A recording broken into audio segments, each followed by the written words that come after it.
So I've now driven all the tuning pins to depth, and to do this I employed a 16-ounce hammer, which has a good heft to it, and a tool designed for such, with a piece of hard leather protecting the top of the tuning pins and keeping it from getting jammed, and then a tongue depressor, slightly shaped and taped, but also superglued into place, because the tape alone will not hold it firmly enough, and there's a risk that your gauge gets shorter and shorter and your pins drive deeper and deeper. So anyway, I'm now dealing with Beckets and coils. I've gone through and, with the aid of a screwdriver and a lighter weight hammer, tapped down the backs of coils that were covering the rear exit of the Becket hole. In order to set the Beckets, the tool that I normally use, if I were stringing, it would just be a matter of going through and seating, final seat any that were slightly loose. But in this case, we've got all manner of Beckets, and particularly in the larger wire, this has been a saving grace. Gives me the leverage I need and is small enough to get in between the tuning pins.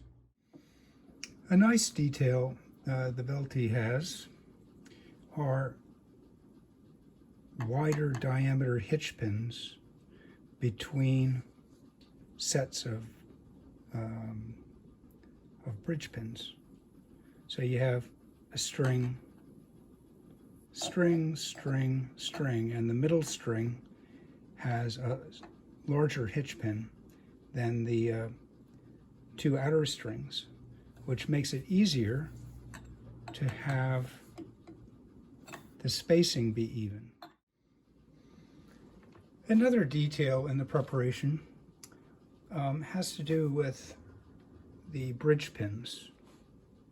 And ideally, the bridge pin holes are drilled evenly to an appropriate depth, and the bridge pins are driven all the way down to the bottom of that hole.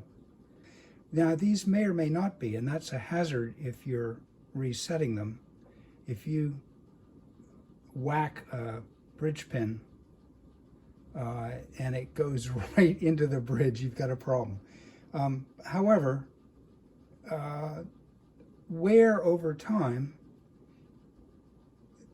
from the string bearing against the side of the pin, if the string is in that wear mark and it's worked its way up, it's elevated from the bridge, seating the bridge pin will also seat the string. Now, I just use a spinach shank, and if it expires and splits, it's no big deal. I'll just take another. Okay, I fashioned a maple drift, cut a little piece of bridge stock off and softened the edges of it, rounded it out a bit. It has an advantage to being on the wide side, and that is that if you are spanning two bridge pins at a time, you're less likely to go too far. Now I found actually that these bridge pins were bottomed out originally, and they are significantly worked up. So here are three, well, from here over, I've already seated them.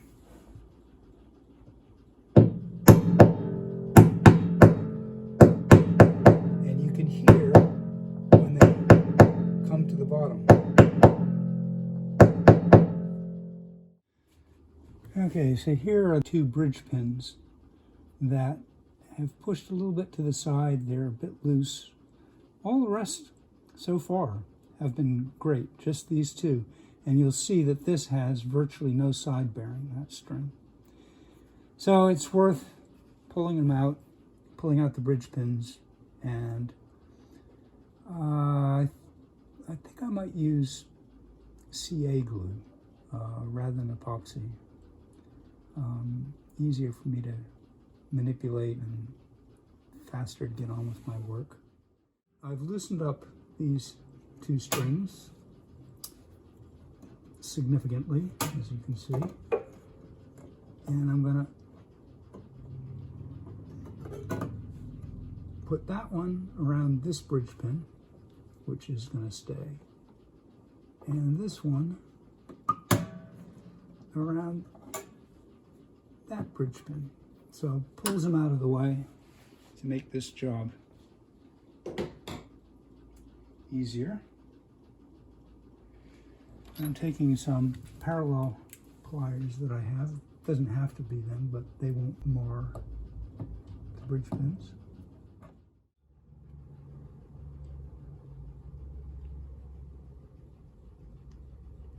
Yeah, a bit ugly, and the treble one is definitely pulled well to the side.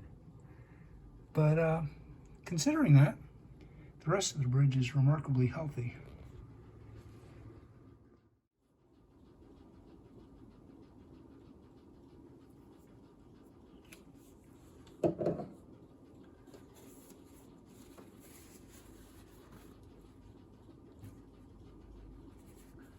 Since there are cracks that would merit being filled. Okay, now the surface of the bridge pin has been filed, and I might as well put that back in so it matches the ones around it. And actually just by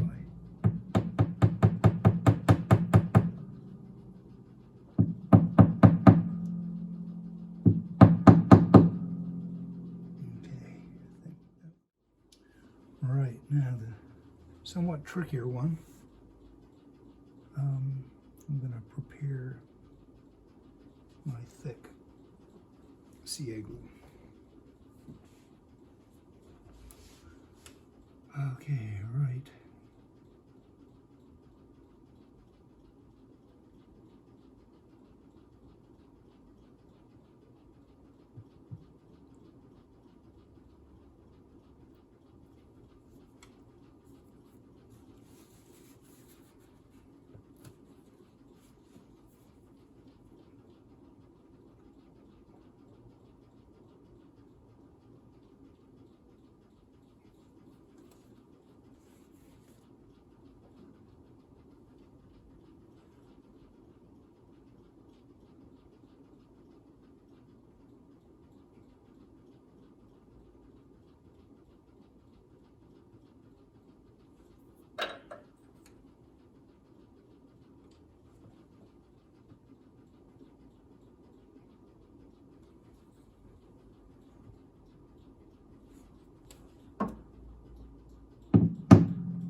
I'm going to